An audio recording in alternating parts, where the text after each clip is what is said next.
quem sobra a teoria, né? Tem algumas famílias que pediram, né? Eu vi a Joana gravando também. já. Perfeito. No pensar, lucidez. No sentir, afeição. No querer, ponderação. Se eu aspirar a esses três, então poderei esperar saber orientar-me corretamente nas trilhas da vida, frente a corações humanos no âmbito do dever, pois lucidez provém da luz da alma, e afeição mantém o calor do espírito, ponderação revigora a força vital. E tudo isto, aspirado na confiança em Deus, conduz nos caminhos humanos a bons e seguros passos na vida. Rudolf Steiner. Curioso que eu usei esse verso quinta-feira, reunião na escola, para abrir e para fechar uma reunião na escola. Beto, quer se apresentar antes, em respeito a tudo? Tanto faz. Então, bom dia a todas e todos. Então, eu sou o Beto Bertoni, eu trabalho como consultor, né, de desenvolvimento humano e de grupos também, ONGs, escolas Waldorf, empresas. Eu trabalho há mais de 20 anos como consultor de desenvolvimento e ajudei várias escolas Waldorf. Desde a primeira escola Waldorf que eu ajudei foi em 94, eu tenho 27 anos agora. Foi a Turmalina lá de Curitiba, era uma escolinha pequena na época, era uma sala de jardim e uma de maternal, como a escola de vocês, né, naquela época. Hoje em dia é uma escola grande, que já está... Eu acho que não tem ensino médio ainda, mas está para ir já para o ensino médio. Então é uma escola bem grande agora. E foram várias escolas que eu já ajudei, já apoiei, né, nesse tempo todo aí. Então é isso, eu trabalho com isso, né, dentro da antroposofia, uma área que a gente chama de pedagogia social ou ecologia social, que é esse trabalho com grupos, né, de adultos.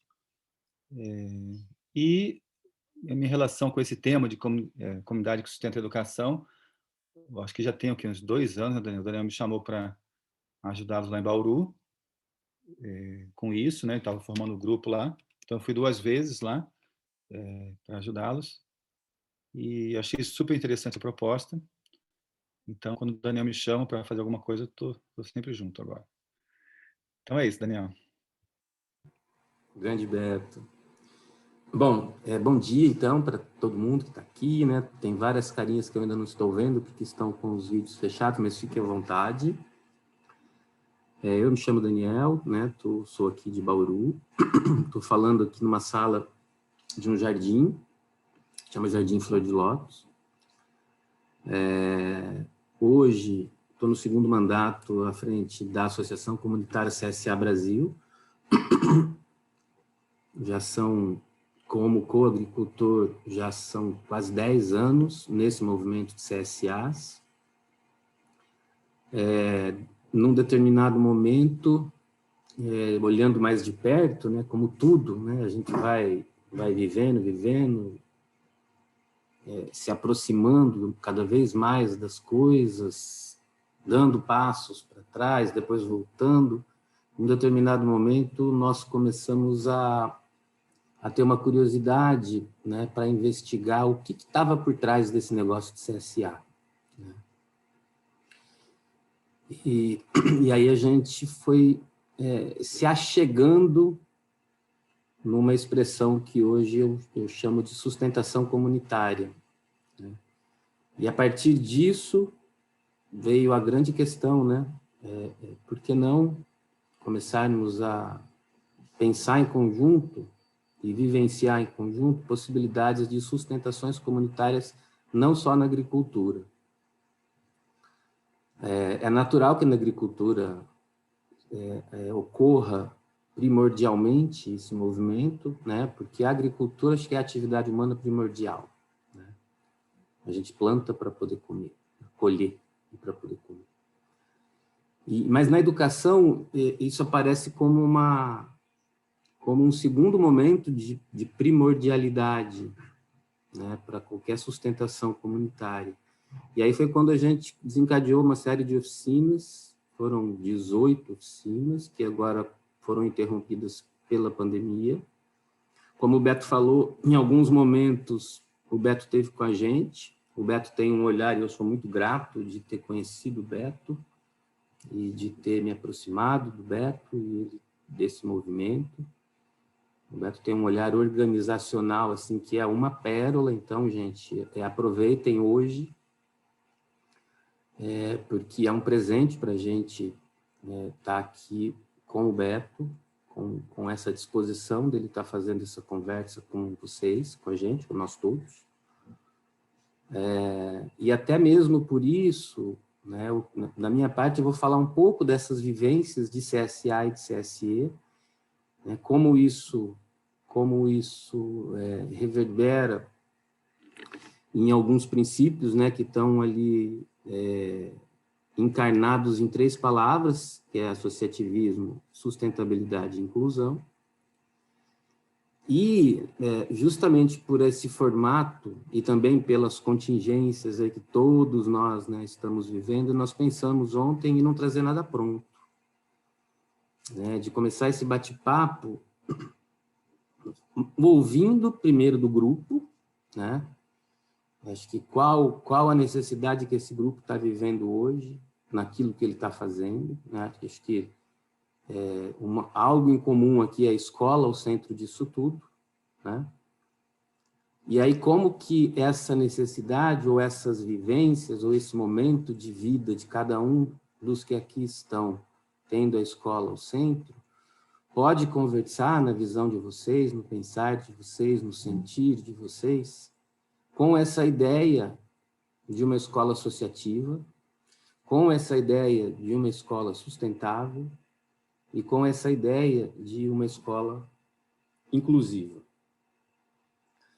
Então, a ideia é que a gente inverta mesmo, não traga um formato expositivo, né? A gente até pensou em fazer uma divisão de grupo, mas eu acho que com esse número de pessoas é mais legal fazer no grupão, né, Beto? Acho que tá bem tranquilo, o que você acha? Pode ser que no grupo menor, acho que todo mundo tem mais oportunidade de falar, né? Ou a gente divide em 2, 3 no máximo? Não, eu dividi em 3, sei lá, 4, 3 ou 3 grupos de 4. Em 3 de 4, né?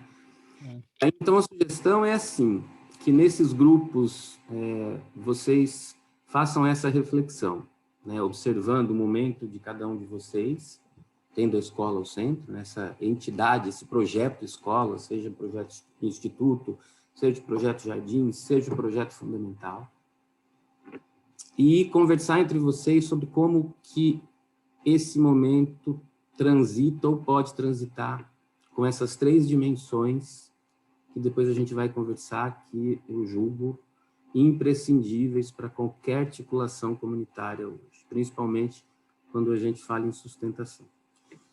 Tá? Eu acho que, se tiver alguma dúvida... Só repetir as 3 palavras, então, né, Daniel? Sustentabilidade, inclusão e associativismo. Isso. Tá? Ô, Daniel, o que eu pensei que a gente podia fazer, como não tem muita gente, se todo mundo pudesse, cada um pudesse falar rapidamente, só para a gente escutar a voz de cada um, só falar seu nome e a ligação com o Sol da Terra, tá? Rapidinho, uma rodada rápida, pode ser? Isso, beleza. Então, eu vou falando os nomes para ir mais rápido. Eu vou falando na sequência que está aqui na minha tela, tá? Então, pode ser, Isabel? Vou começar com você? Claro. Eu sou Isabel e eu sou, acho que a mais recém professora do Jardim Sol da Terra. Eu sou atualmente a professora de jardim, a mais recém-chegada. Tá bom, obrigado. E Gabriela? Oi, bom dia. Eu sou mãe do Jardim, mãe do Caetano, foi aluno da Sandra na vereda. Ah, olha só, que legal. E da Isadora. Olha só. A Sandra é minha esposa. Manda um beijão para ela. Ela está dando aula no seminário agora, está no outro quarto lá. Que legal. Manda um beijão. Que legal. Que bom te ver aqui. Legal. Obrigada. Nada. Então vamos para a Isabela? Sou Isabela, sou amiga da Mel e do Elinho, e de muitos aí, né? O Dani conheço também, conheci a Gabi, e sou mãe da Liz e da Rosa. A Rosa ainda é pequenininha, vai para o jardim o ano que vem. E a gente fazia parte do grupo de estudo que antecedeu o Jardim Sol da Terra, o grupo da antroposofia. Obrigada. Legal. Vamos para a Júlia? Gente, vamos ver se a gente pega um ritmo um pouco mais rápido, tá? Oi, gente, fala rapidinho, eu sou a Júlia. Eu também sou recém-chegada no Jardim Sol da Terra e estou um pouco ajudando, enfim, toda a equipe com todas as questões, tanto administrativas quanto pedagógicas, e aí eu estou me entendendo ainda, mas também cheguei agora há pouco. Legal. Muito bom. E Érica? Olá, bom dia a todos. Eu sou mãe do Felipe, que está no jardim, e conheci o grupo através também dos grupos de estudo de antroposofia, na Casa da Mel, com a Isa, enfim. Legal. Obrigado. Evelyn? Tá mudo, Evelyn. Tá.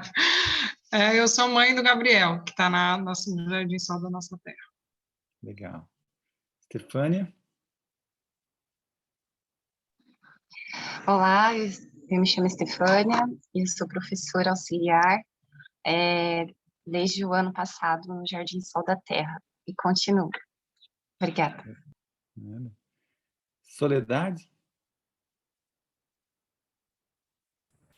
Oi, bom dia, eu sou a Soledade e eu estou, não tenho ligação direta ainda com a escola, sou do instituto aí que está um embrião aí tentando ser formado. Legal. Ana Cláudia? Oi, abriu o som? Sou Ana Cláudia, sou médica homeopata e antroposófica, numa perspectiva de trabalhar com medicina escolar no Sol da Terra, mas também vinculada à criação do Instituto. Legal. Silke? Bom dia, tudo bem? Eu sou a Silke, mãe da Moana, que está no Jardim Sol da Terra, e também fazia parte do grupo de estudos antes. Sou alemã e estou muito feliz que agora tem um Jardim Waldorf na escola, na Ilha Bela, porque as minhas estão em São Paulo. Obrigada. Legal.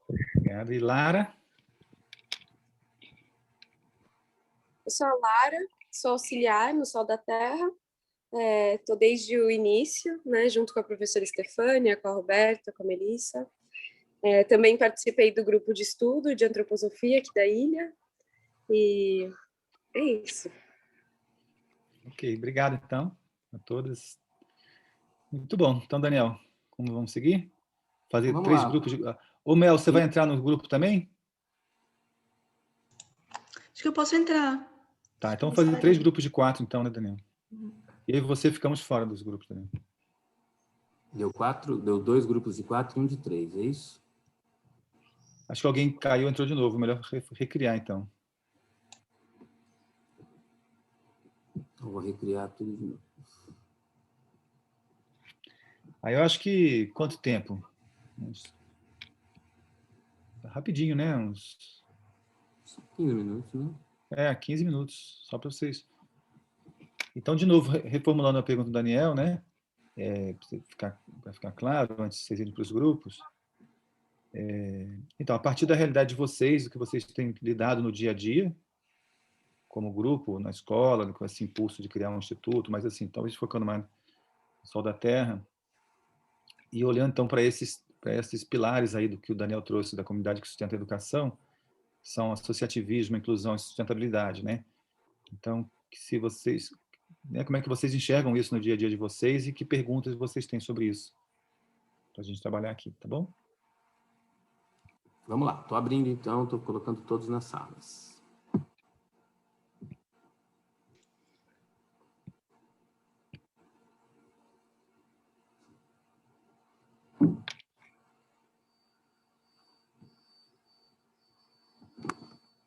Pronto. Aí dá uma pausa na gravação, né? Então, se a gente vai criar um movimento coletivo de educação, precisa de recursos materiais para sobreviver. Qualquer coisa precisa, né?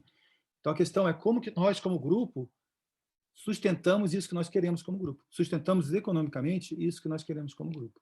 Então, como que a gente... Se nós somos uma comunidade de famílias que querem uma escola assim, Waldorf, diferente do tradicional, então, como que nós, como grupo, podemos contribuir coletivamente para que essa iniciativa, esse impulso se sustente economicamente?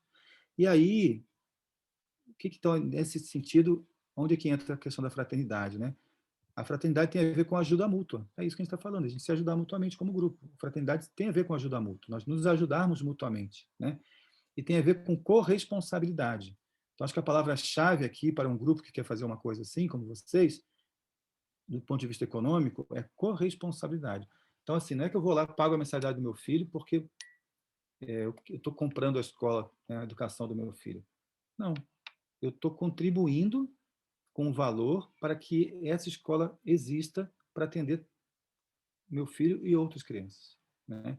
Então, eu posso me sentir corresponsável pela sustentação econômica da iniciativa, do grupo. Então, se cada um de nós se sente corresponsável, a gente vai conversar sobre isso. Olha, nós temos tanta necessidade de recursos. Como que a gente consegue, entre nós, sustentar isso, né? Se nós queremos que esse impulso continue existindo, não é? Então, aí surgiu uma pandemia. Puxa vida, que tenta, né, dá aquela vontade. Puxa, eu posso... vou ter que ficar uns dias sem ir na escola, meu filho. Vou deixar meu filho, então, numa escola pública, já que não está indo, eu vou ficar em casa, não pago nada, né?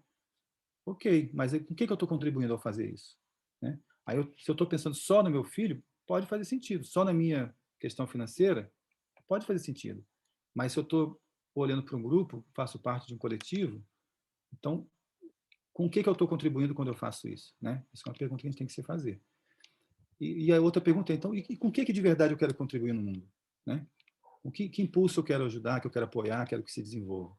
Então, se eu quero realmente ter essa intenção de apoiar um trabalho de educação, Waldorf, diferente, alternativo, que eu julgo que é mais adequado para o desenvolvimento das crianças, então, ok, situação de pandemia, não pode ir meu filho para a escola por tantos dias, e também estou apertado financeiramente, ok, todos nós temos nossas questões financeiras, os professores da escola também têm, os pais, as famílias. Então é isso, vamos sentar juntos. Então a pergunta para mim é, como que nós podemos juntos encontrarmos soluções criativas para as necessidades que nós temos como grupo? Então, isso que eu queria trazer do que vocês falaram outros assuntos, mas isso fosse meu foco para esse aspecto, tá? Vou passar a bola para o Daniel. Ótimo. Aí o Beto faz uma...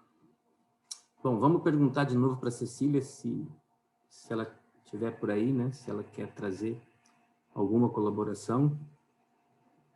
O Beto fez a pergunta, mas eu não sei se ela estava. Então, fiquem abertos. Se ela estiver por aí, ela pode pedir a palavra e trazer uma colaboração com relação ao que foi proposto, né?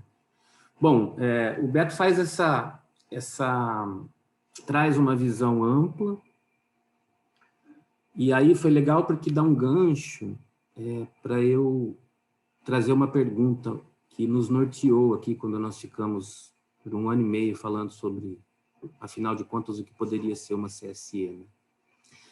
E aí tem um dado muito interessante. Hoje, as escolas, a linha pedagógica alternativa, as escolas que mais abrem no Brasil são as escolas Waldorf, tá? Eu não tenho esse dado aqui agora, não preparei, mas posso falar aqui empiricamente para vocês que tem um boom de aberturas de escolas Waldorf, tá? No site da Federação, inclusive, tem lá o número de escolas por ano, uma tabela anual.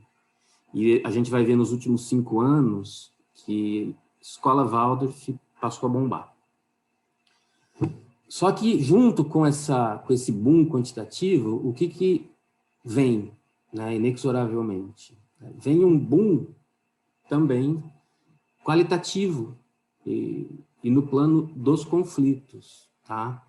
E isso é ruim? Não. Agora, isso é próprio dessa época, né? É uma época onde a gente tem ao nosso dispor sobretudo pela tecnologia, pelo estágio que a tecnologia está hoje. Então, nós temos ao nosso dispor uma gama de informações, e traduzidas, muitas delas, em conhecimento, né? Consequentemente, o nosso poder individual, a nossa individualidade, está em franco crescimento, é um processo de potência individual, né? E aí, nós temos uma grande tarefa pela frente, como harmonizar tantas potências individuais com o interesse coletivo. E isso vem assim, bate de frente com a necessidade de nós mudarmos alguns paradigmas, e a gente pode começar a falar, por exemplo, de associativismo, né? Então, vamos lá, você entra hoje, por exemplo, você entra no site da federação, você tem mais ou menos uma cartilha para abrir escola, né? Isso não deve ser assim? Não estou dizendo isso. Isso deve ser assim necessariamente? Também não, né? Então, o que importa é, primeiro, perceber as realidades que estão postas como projetos dentro da comunidade, né? Então, tem o Jardim hoje, tem um projeto, pelo que eu estou vendo aqui, e pelo que eu já sei, de que esse jardim tem um olhar mais social, que caminha concomitantemente a uma outra ação, que é possibilitar que esse jardim encontre abrigo no ensino fundamental, tá? Porque, gente, a fase de deslumbre é a primeira fase do pai e da mãe Waldorf, tá? Não é ruim isso. E é maravilhoso você ter um filho e uma filha no Jardim Waldorf e depois poder estar no ensino fundamental, né? Então, essas duas ações, esses dois projetos, estão muito bem postos aí em Ilhabela, né? A grande questão é assim, como harmonizá-los, né? Por exemplo, eu tive uma conversa interessante uma vez aqui na escola, quando a federação veio, e falaram: Daniel, a gente está pensando em mudar, né, no Brasil, federar só jardim associativo. Eu falei: mas por quê? De onde vocês tiraram isso? Vocês já pararam para perceber os elefantes brancos que tem na cultura brasileira, quando a gente fala de associativismo, por exemplo? E como esses elefantes brancos foram incorporados para dentro da escola Waldorf? Ah, mas como que é isso? Eu falei: olha, por exemplo, uma escola Waldorf onde a liberdade no âmbito cultural, agora falando de trimembração, né? O Beto trouxe um pouco de fraternidade, né? No âmbito econômico, agora falando um pouco do âmbito cultural, que é a liberdade. Então, a gente percebe liberdade no âmbito cultural, que é própria dos educadores e das educadoras, que, por seu turno, ficam, na maioria das vezes, subordinados numa associação a uma diretoria composta, na maioria, por pais. E tem, pior de tudo, e tem aí, por um engessamento normativo na nossa legislação, contratos de trabalho. Então, isso é um grande elefante branco, né? Você tem, e que vai, inclusive, reverberar na questão financeira.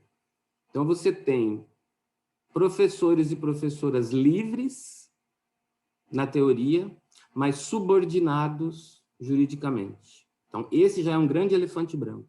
O que acontece nas escolas associativas? Guetos, clãs de professores e professoras e guetos e clãs de pais e mães, né? Aí o pessoal olhou e falou: mas poxa, faz sentido. Falei: tem escola associativa, onde as relações entre as pessoas são idênticas às relações que se dá no mundo corporativo, no mundo empresarial, né? Isso obedece a um paradigma que está posto há 200 anos, que a gente tem tentado mudar através das CSAs, né? E o que edifica esse paradigma? Duas leizinhas básicas que a gente esquece. A gente não presta atenção nessas leis, né? Primeira, a lei da concorrência. Segunda, é a lei da oferta e da procura. Num determinado momento, quando isso veio formulado, tem Adam Smith, Davi Ricardo, então os grandes teóricos, né, os defensores da economia liberal, falavam: não, tudo se ajeita, mesmo na lei da concorrência, mesmo na lei da oferta e da procura, que são princípios, tudo tende a se ajeitar. É aquela velha teoria de a gente ver o bolo crescer, depois divide.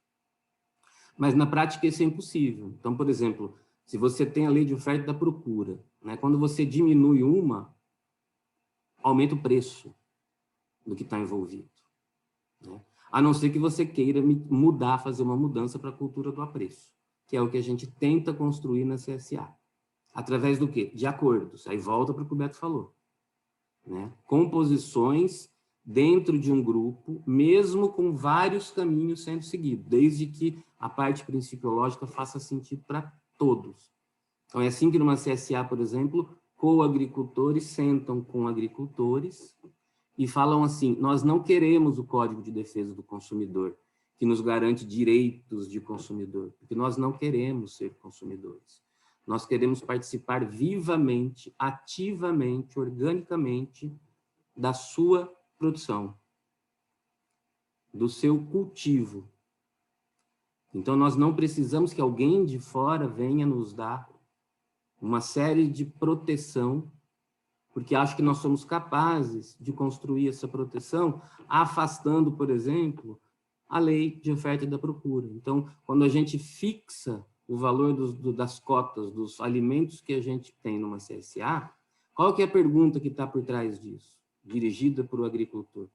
Quais suas necessidades eu posso satisfazer? Ou qual parte dessas necessidades eu posso satisfazer?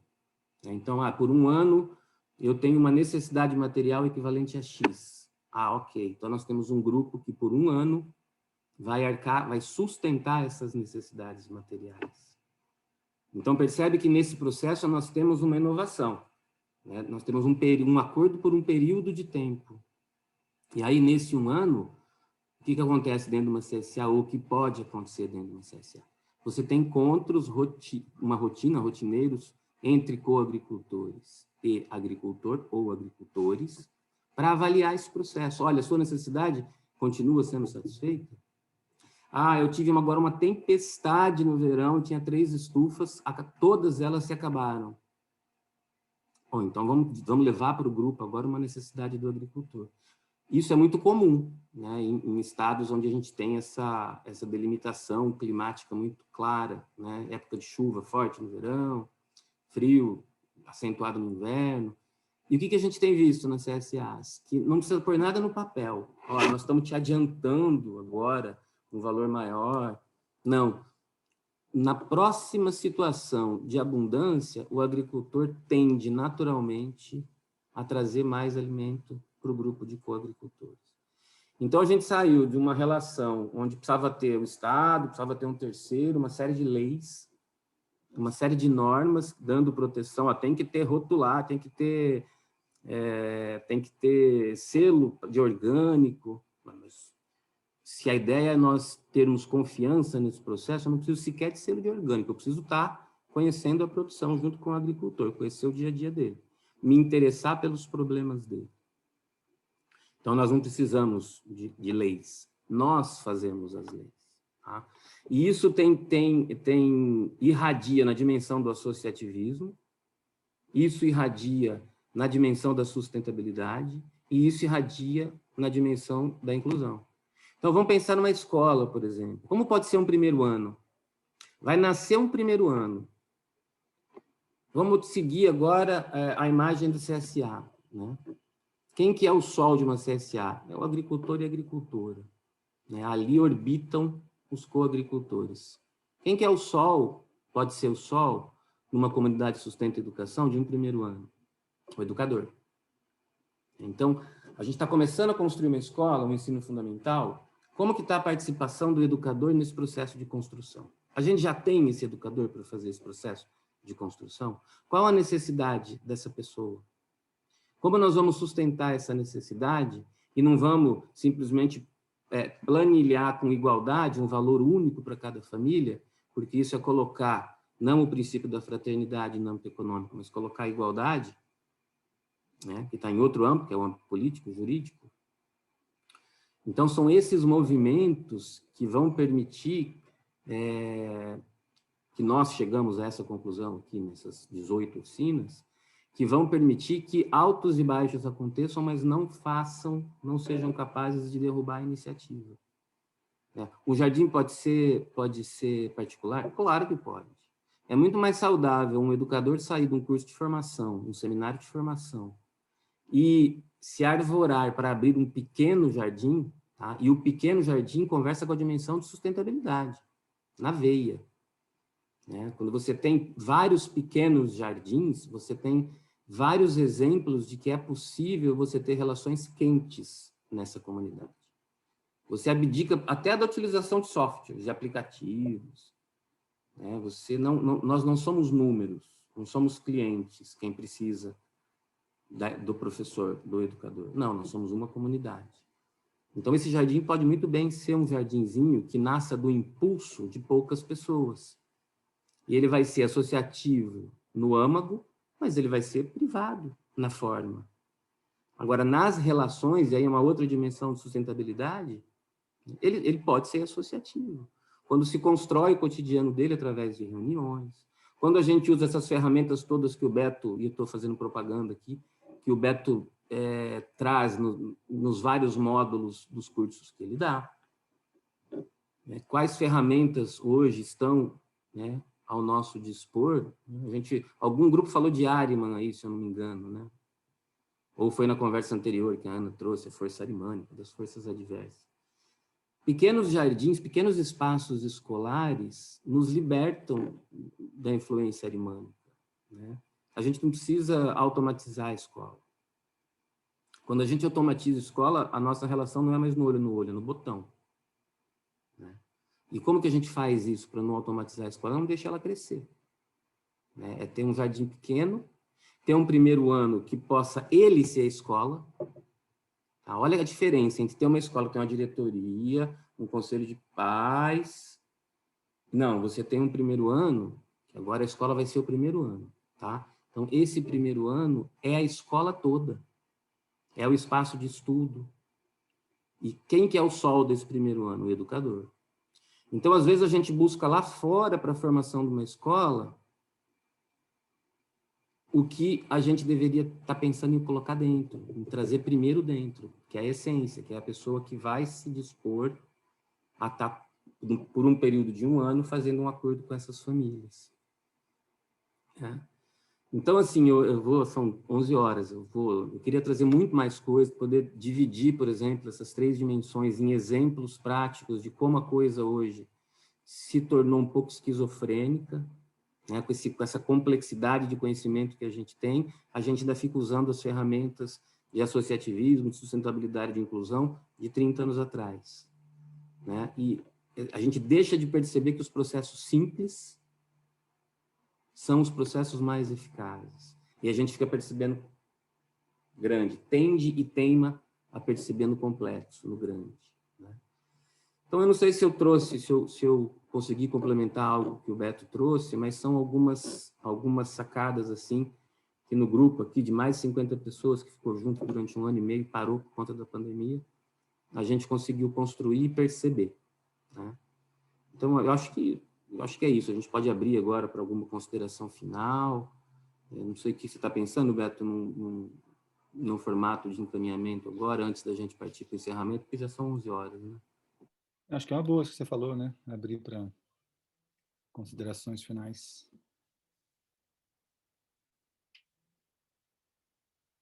O mais bacana é o seguinte, a gente aprendeu a iniciar a reunião com verso, né? Só que isso não pode virar fetiche, nem virar demodê. Isso tem um sentido. Né? Na formação a gente aprende. Mas não precisa ir para a formação, acho que a gente pode discutir isso, né, no dia a dia.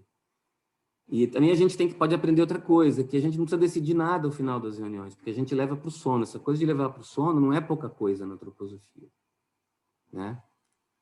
A gente traz agora essa chuva, essa fala de vocês é uma chuva, a fala nossa são outras gotas de chuva, e aí a gente leva para o sono. Com certeza tem atuação do mundo espiritual em tudo, por mais que a gente, por vezes, teme em ficar só no plano sensório, né? Mas tem esse movimento. Então, se a gente já se mostrar aberto para essa influência, amanhã, com certeza, nas situações práticas que estão nesse relacionamento entre todos vocês, há possibilidade que algum cálice se abra a partir do que a gente conversou hoje. Né? Então, essa é uma dica também, que a gente não tem essa pressa de decidir. Né? 2 passos para trás permitem que os passos seguintes para frente sejam mais seguros. Né? O Beto falou isso em uma outra imagem. Né? Então é isso, eu queria muito trazer isso para vocês, esses pequenos exemplos de como a gente pode desconstruir esses paradigmas que estão nesses dois princípios que estão matando a humanidade, que é a lei da concorrência e a lei da oferta e da procura. E que são a base do preço, são a base do valor. Né? E a gente quer o que? A preço. Pelo menos na CSA, hoje são mais 300 CSAs no Brasil. É um movimento esplêndido. Né? E migra do preço para o preço. Então fica aqui, acho que esse compartilhamento. Né? Bom, aqui, com relação à confusão da dimensão da inclusão, tudo quando, por exemplo, pensa, a gente traz para um ambiente interno, né?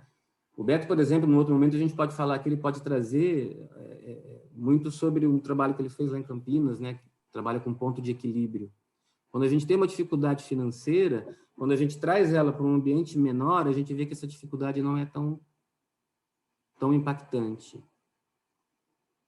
Quando a gente conhece as necessidades desse pequeno espaço, então, numa sala de aula, que a gente não tenha que necessariamente fazer uma mensalidade só, que a gente olhe as possibilidades de cada família, que a gente olhe as necessidades de um educador, de uma educadora, a gente pode chegar num desenho orçamentário, Soledad, onde a gente fala, bom, beleza, chegamos no custo, no valor do nosso primeiro ano, para esse período de 12 meses.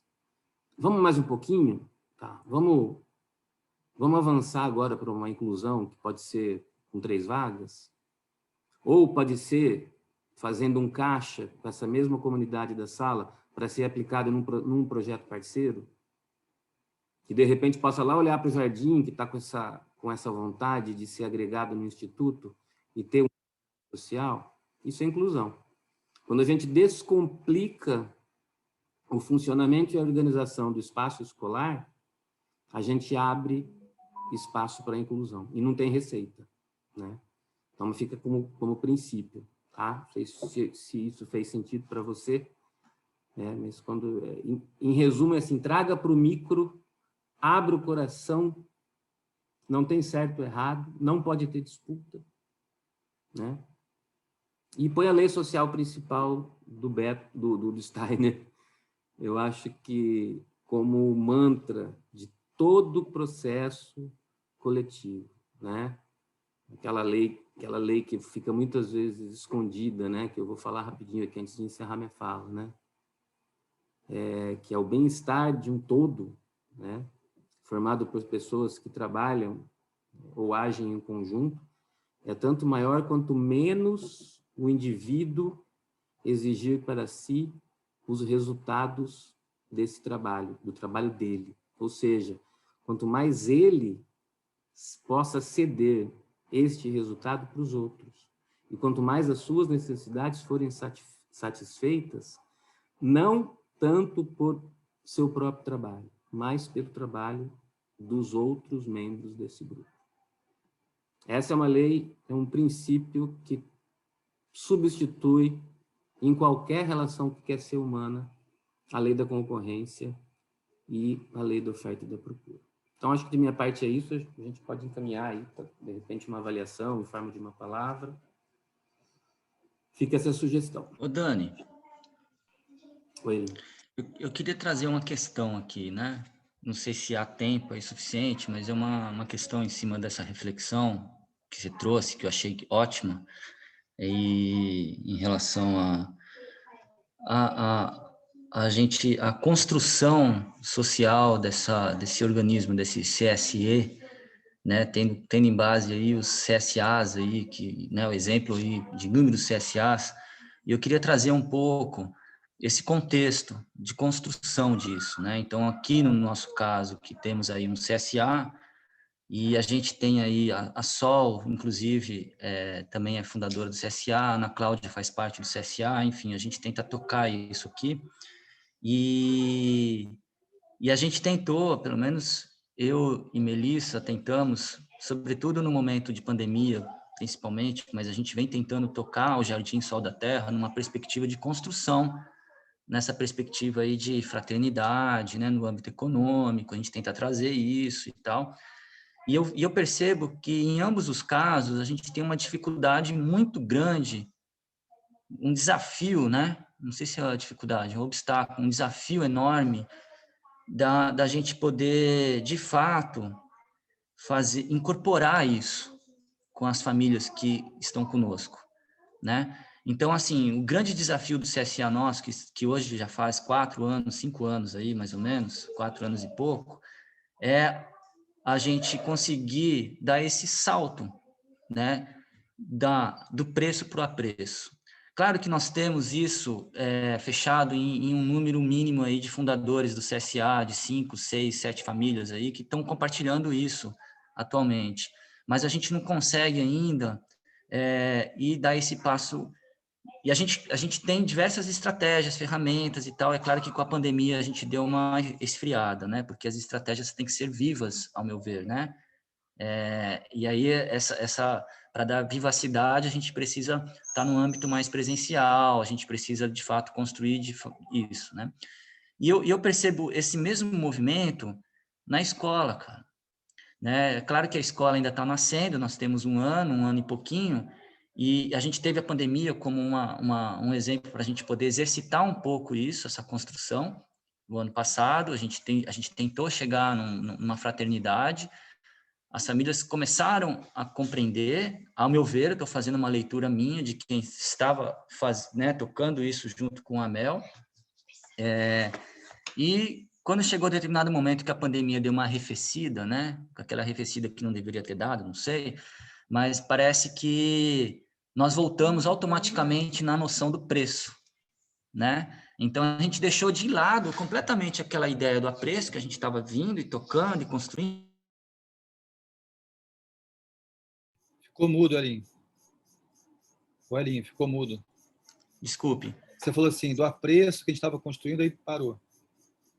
Exatamente. Então, a gente estava nesse processo de construção, né, do apreço, e aí, de repente, quando teve o arrefecimento da pandemia, no final do ano passado, eu pelo menos trago essa reflexão de que a gente teve um retorno ao preço, vamos dizer assim, um retorno, foi deixado de lado, né, pelo menos para a maioria das famílias, não são todas, mas, então, assim, o que eu vejo é o quão difícil, qual o desafio de a gente implementar, de fato, essa cultura dentro dos nossos organismos e as ferramentas que a gente pode ter, quais são essas ferramentas, como que a gente pode estar construindo isso, né? Acho que seria legal a gente, inclusive, se unir aí ao Flor da Terra, nessas oficinas, ou a Flor de Lótus, desculpe, mas se unir um pouco aí, a gente pegar esses modelos assim, trabalhar de forma conjunta, eu não sei, eu estou colocando aqui uma questão que é cara para a gente aqui, né? Que tira o nosso sono, meu e da Melissa e do pessoal do CSA, enfim, é só uma reflexão e não sei. Você está falando eminentemente de processo, e acho que o Beto pode colaborar um pouco também. Basicamente, está falando de processo, né, Beto? Eu acho, o Elinho. Então, não sei se você quer trazer alguma coisa, depois eu complemento. Não, só assim, para complementar, Beto, um retrato daqui é assim, nós divulgamos bem essa conversa aqui. Nós temos poucas famílias, de fato, da escola envolvidas nessa conversa, e que é muito importante, ao nosso ver, né? É muito importante. Mas é só, desculpe, te cortar. Tranquilo. Mas é isso, as demandas, né, no mundo, nós estamos imersos nesse mundo, como o Daniel também trouxe, nós vivemos nesse paradigma dessas leis que ele trouxe da economia liberal. E é assim, todos nós, né, mesmo, então eu e o Daniel falando aqui, mas se a gente for ver, no meu micro aqui, na minha micro situação, não posso falar pelo Daniel, mas eu imagino que também, eu vejo também, eu falo sobre isso, estudo isso, procuro colocar isso em prática, mas dentro de mim vive muito forte também a busca por maximizar meu proveito próprio, né? Nós fomos educados assim, né? Nós vivemos nesse paradigma. Então é um desafio constante dentro de cada um de nós. E num grupo isso se manifesta, né, de formas mais intensas em uns ou outros. Então isso é assim, né? Nós estamos modelados a funcionar na busca da maximização do proveito próprio. Então, como você falou, né, o Elinho falou, então, de repente, toda essa conquista, você falou, né, essa coisa do apreço.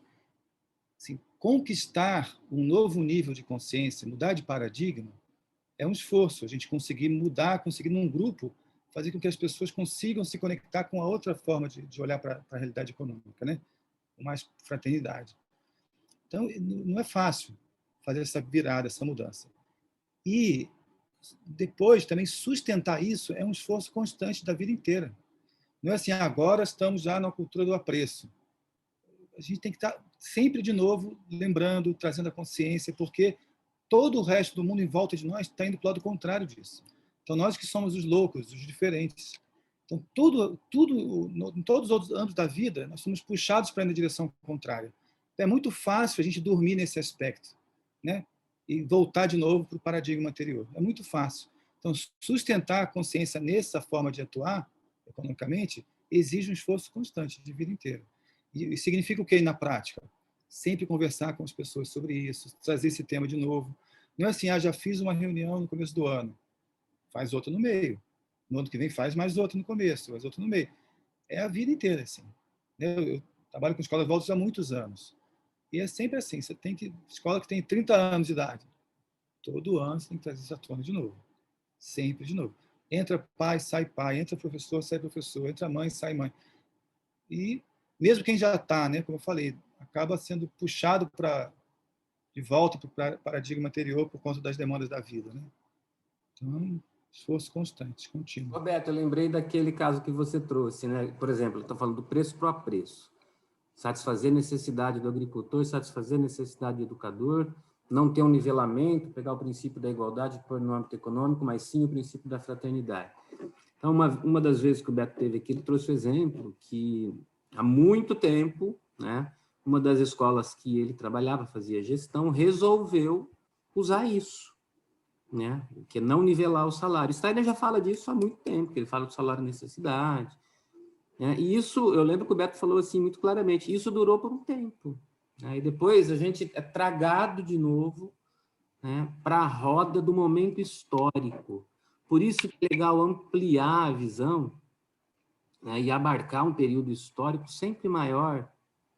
Né? Isso, a gente está na moda de só ler manchete, né, e não entrar no texto, é bem complexo.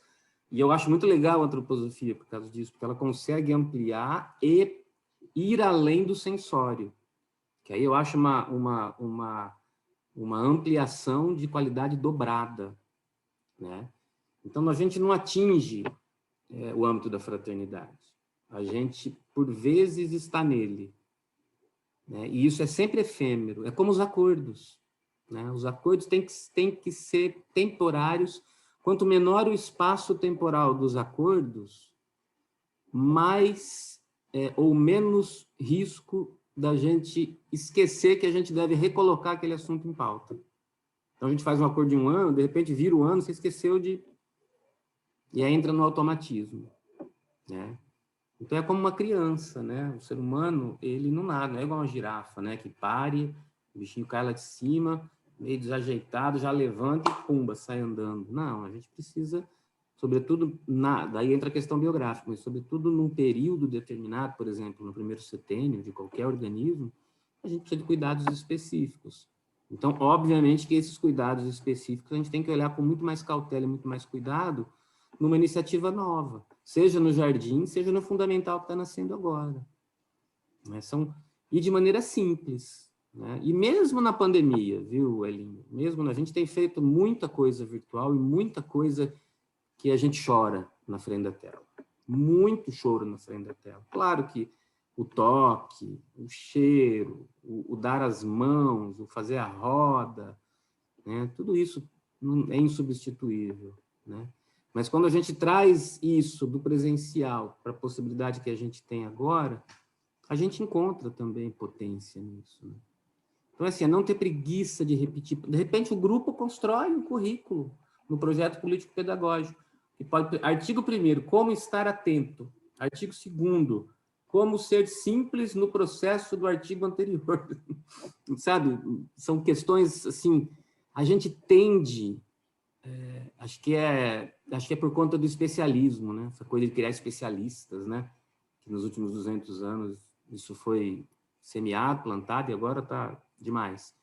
A gente tende a ficar fracionando as coisas, né? Não precisa, né? A antroposofia é bem isso, né? O Steiner fala da autópsia, né? Que você faz a autópsia, aí tá a Ana, que pode falar muito mais propriedade. O que é a gente ter o conhecimento do ser humano fazendo uma autópsia de um corpo morto, ou, diferentemente, de perceber fenomenologicamente, através das plantas, dos animais, todo um processo de despertar e de florescimento que vai se dando aos poucos, né? Então é assim, treinar, ver o que tem que sair do enfoque, disputa, menos eu, mais outro, mais crístico. Não vai ser fácil e não tem cartilha, né? Mas o treinar é o grande espaço. Gente, acho que agora Só para complementar rapidinho, assim, isso que ele falou também, de ter poucas pessoas, né? Então, mas é assim, é uma sementinha, um passinho de cada vez, né? E agora foi semeado, o Daniel falou, todo mundo leva para o sono, procura deixar reverberar na sua vida, isso aos poucos vai contagiando outras pessoas, na próxima faz outras, na próxima vem um pouco mais de pessoas, e assim, se vem poucas, ok, está sendo útil para quem está aqui, vamos seguir, e aos poucos a gente vai, se a gente vai com essa perseverança e com confiança de que estamos semeando, os frutos virão em algum momento, né? Não no tempo que a gente quer, mas no tempo que a natureza propicia, né? A natureza do grupo, no caso. E outra coisa que eu queria falar dessa questão que eu tinha falado de que dentro de nós, né, também vive esse impulso da maximização do proveito próprio. Eu acho que um aspecto muito importante que fortalece um grupo para sustentar esses paradigmas novos é a humildade, né, de cada um reconhecer em si isso, né? Se cada um de nós acha que não, eu sou fraterno, meu impulso é esse, aí o problema são sempre os outros, né? Então a gente nunca vai mudar nada. Então a gente tem que partir assim, o quanto eu reconheço isso em mim, o quanto eu reconheço que realmente eu também tenho isso em mim. Eu acho que esse para mim é o primeiro passo para qualquer mudança em grupo. Sempre trazer a consciência do indivíduo. Espera aí, eu estou olhando para mim também? Aquilo que eu estou buscando de ideal no grupo, eu estou olhando para mim? Em que pé que eu estou nisso? O que eu preciso mudar? O que eu preciso melhorar em mim? Estou reconhecendo que eu ainda não sou perfeito, nunca serei, né? Eu estou sempre em processo, um passo de cada vez. Acho que isso para mim acho que é fundamental. Assim. Então é isso, Dani. É isso aqui, ó, Isabela, rapidinho, tá? Vai acontecendo coisa, vamos tendo colocações, eu fico instigado. É que tem um pessoal aqui da CSA que a gente está trocando, mas já dei um toque, vou esperar rapidinho. Aqui a Isabela trouxe a questão da alma da consciência, né? Então, vamos lá. A gente está agora nesse momento, né? Que na antroposofia a gente chama de alma da consciência, é um recorte temporal enorme, vários mil anos, e a gente entrou basicamente aí por volta de século XV, dessa coisa da alma da consciência, e isso vai se estender. E eu queria trazer para vocês uma sugestão que para mim faz muito sentido. Toda mudança de tempo épico, processo histórico, ele carrega consigo a persistência do tempo anterior. Então, por exemplo, a gente está entrando agora numa época de mais consciência e menos razão. Curiosamente, o que está posto agora como empecilho é o uso arbitrário e excessivo da razão, da alma da razão, do intelecto. Então, ter essa sacada é muito legal para a gente dar descontos em processos conflitivos, para a gente exercer o perdão, o auto-perdão. Quando a gente for fazer a retrospectiva lá todo dia, toda noite, quando a gente colocar a cabeça no travesseiro, fazer primeiro esse movimento interno, como o Beto falou, o que eu eventualmente possa ter falado, ou qual comportamento que eu eventualmente possa ter usado hoje, que eu poderia ter feito de maneira melhor. Foi tal coisa. Eu atingi alguém, atingi. Puxa vida, será que eu consigo? Que eu consiga. Peça forças para que você consiga, para que eu consiga amanhã não só fazer melhor, mas chegar nessa pessoa e expor, falar, olha, ontem foi mal. Eu reconheço que ontem foi mal, né? Mas eu me liguei, estou aqui desperto e esperto e atento para melhorar. Isso é essencial. Isso, novamente, tem a ver com processos, né? E, enfim, eu acho que com isso acho que dá para a gente dar uma fechada aí. Se cada um quiser trazer agora só uma palavra avaliatória, muito embora a gente vá levar para o sono, mas é sempre bom fechar com esse primeiro sentido, né? Se fez sentido aqui, esse encontro nosso. Fica assim, proposto.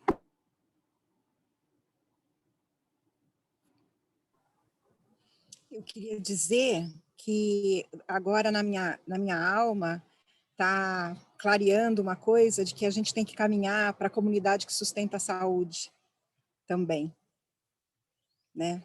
Então, assim, é um processo que vai permear todas as áreas. Essas áreas que você, Daniel, falou que não são, ou Beto, agora já não sei, que não são comerciáveis, né? Elas não são lucrativas. Elas têm que ser sustentadas num outro conceito mesmo.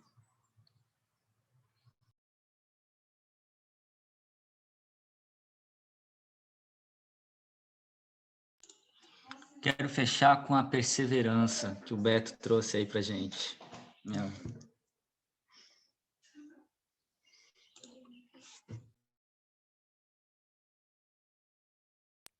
Eu quero fechar com amor, né? Obrigada. Gratidão. Eu queria fechar com uma imagem que eu gosto muito, que até acho que da próxima vez na reunião, não sei se dá para ler aqui, um sou. Eu gosto muito dessa imagem, né? Que o nós tem o sou, e o sou, eu sou, forma o nós. Eu gosto bastante dessa imagem, queria trazer ela.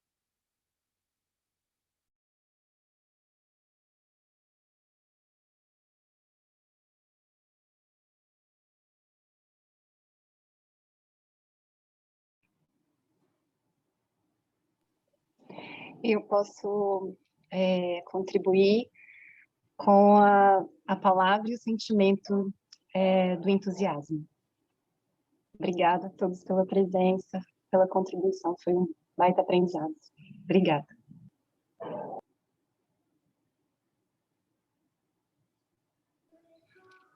Para mim fica bem forte algo que, enfim, que eu tenho me proposto a vivenciar cada vez com mais intensidade, que é sempre esse olhar renovado, né, sobre si e sobre o outro, né, que a gente possa ter nessa resiliência, né, essa possibilidade do novo, né, que eu acho que isso possibilita uma vivência, né, no coletivo saudável.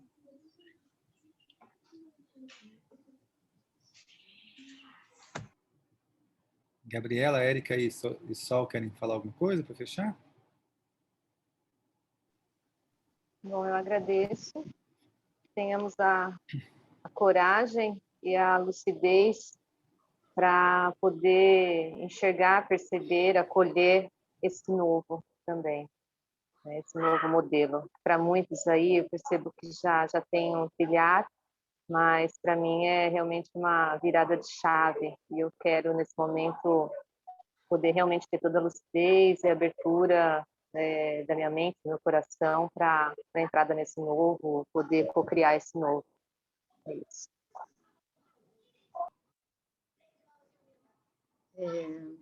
Para mim fica, eu gostei disso que a Ana Cláudia falou, né, de pensar uma comunidade que sustenta a saúde. Eu também sou da área da saúde, mas eu fico pensando que uma comunidade que sustenta a educação sustenta automaticamente a agricultura e a saúde, né, porque essa educação, considerando esse aspecto de autoeducação, e esse contato, esse encontro verdadeiro com o outro, né, já abarca todos esses outros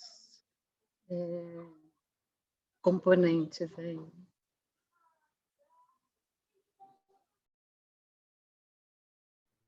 Eu acho que todo mundo já falou tanta coisa bonita. Para mim ficou assim, a questão da humildade bateu bem forte. Acho que é muito assim, importante, a gente esquece toda hora. E aí ficou essa questão, construir com humildade. trabalhar nisso. Bom, gente, também gostei muito de conversar com vocês hoje aqui, foi bem gostoso. Foi um bate-papo gostoso, né? Leve, tranquilo. Então é isso. Bom, sigam em frente, né? Um passo de cada vez. A gente, né? Não adianta querer correr muito, porque é um passo de cada vez que a gente vai para frente. Né? Então, sucesso na empreitada de vocês. Se precisarem de qualquer coisa, a Mel tem meu contato, tá? Fiquem à vontade. Façam o curso do Beto, gente. Posso dizer assim, com todas as palavras, todas as letras. Que é fantástico. Bom, também agradeço essa manhã. A gente sempre aprende com trocas, né? Palavra forte, trocas, né? Eu quero agradecer a Mel, o Beto, por estar de novo aqui, e a todos vocês. E essa disposição, bola para frente, coragem. Na época de Micael, coragem, humildade, perdão. E vamos embora, vamos pensar de maneira, né, sustentável, associativa e inclusiva, treinando, né? É o treino que vai dar sucesso para todos aí, eu acho. Tá bom? Um bom fim de semana para vocês, viu? Queria agradecer também. Para a gente é muito gratificante, né, ter o Beto e o Dani aí, né, nessa jornada aí junto com a gente, né? Acho que hoje abre também mais alguns pontos de luz, né, para a gente. Acho que muito especial mesmo essa conversa. Gratidão. Obrigada, pessoal. Gratidão por todos aí. Tchau, gente. Bom fim de semana. Bom fim de semana. Tchau, valeu. Bom fim de semana. Tchau, tchau. Tchau, Obrigada. Tchau, pessoal. Parece que não